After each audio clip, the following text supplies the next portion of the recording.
a child and someone asks, "What do you want to be when you grow up?" Among the ambitious responses could include the president, an astronaut, a professional athlete, or a movie star. Although as you grow older and preferences in addition to skills capability change, likely so does your job prospects. However, for myself, my ambitious dream job has not strayed too far from my initial childhood plan.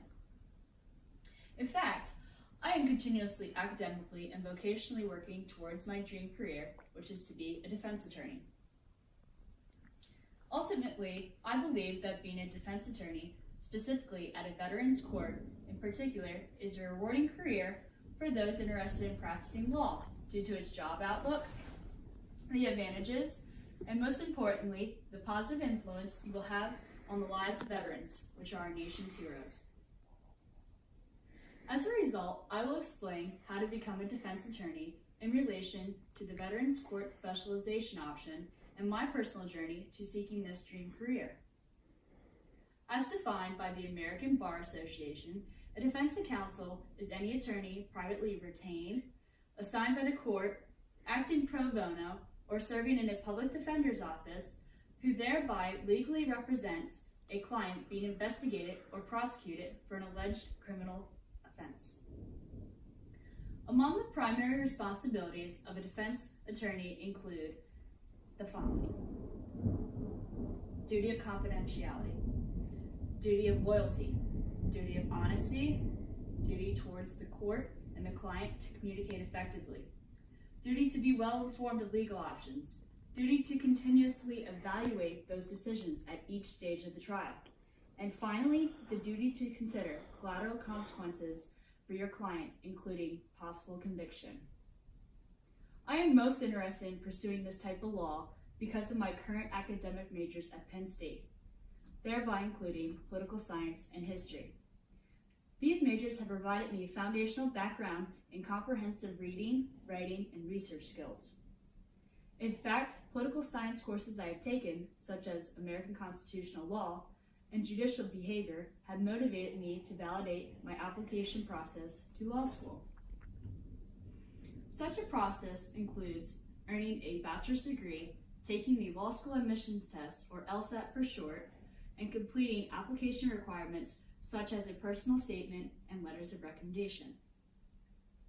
Then, if an applicant is accepted to an American Bar Association accredited law school, they will study hard for 3 consecutive years, learning how to critically think, analyze, and interpret the law and legal system by finally becoming a judicial advocate. Upon graduation, they will receive a Juris Doctorate. Furthermore, following graduation and the completion of a Juris Doctorate, they will thereby have to complete their respective state employment bar exam in which they wish to practice law. Under these circumstances, the Bureau of Labor Statistics report a projected job outlook increases of 8% from now until 2026 for a defense attorney, thereby showing significant growth in in-house legal departments. Therefore, although this is a lengthy and academically strenuous process, the advantages of this career field are numerous. For instance, in addition to positive job outlook, according to attorney Sally King of the Balanced Careers, she thereby includes edges in the following: earning potential, prestige, the opportunity to help others, the intellectual challenge of problem solving and innovative thinking, diverse practice areas, a flexible work environment, transferable skills to legal-related careers, global influence on policymakers and legislation, the ability to travel and continuously meet new people, as well as personalized hours, fees, client choices, and practice area specialization. Yet, as far as the disadvantage, attorney Sally Kane concludes that enduring stress is likely acquired from the tight deadlines, billing pressures, and client demands attorneys must face. 50-hour work weeks are not uncommon. Soaring law debt continues to be an issue, in addition to a competitive job market, difficult clients, and poor public image of attorneys. Despite the disadvantage, to me, Diverse practice areas is the most appealing aspect to being a defense attorney because of the capability to legally assist veterans in a veterans court. For those of you who are unaware of how a veteran court operates, as noted by lawforveterans.org, the composition includes the following: the veteran who is criminally charged, the prosecutor, the defense counsel, a judge, and a Department of Veterans Affairs representative.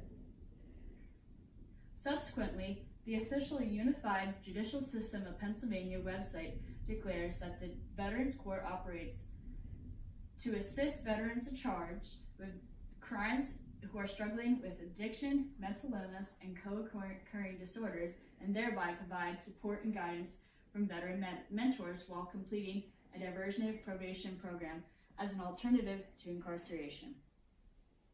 According to Justice for Vets, of the 2.6 million veterans who have returned home from Iraq and Afghanistan, nearly half suffer from mental health conditions, with 1 in 6 suffering from substance abuse issues, thereby relating to criminal arrest.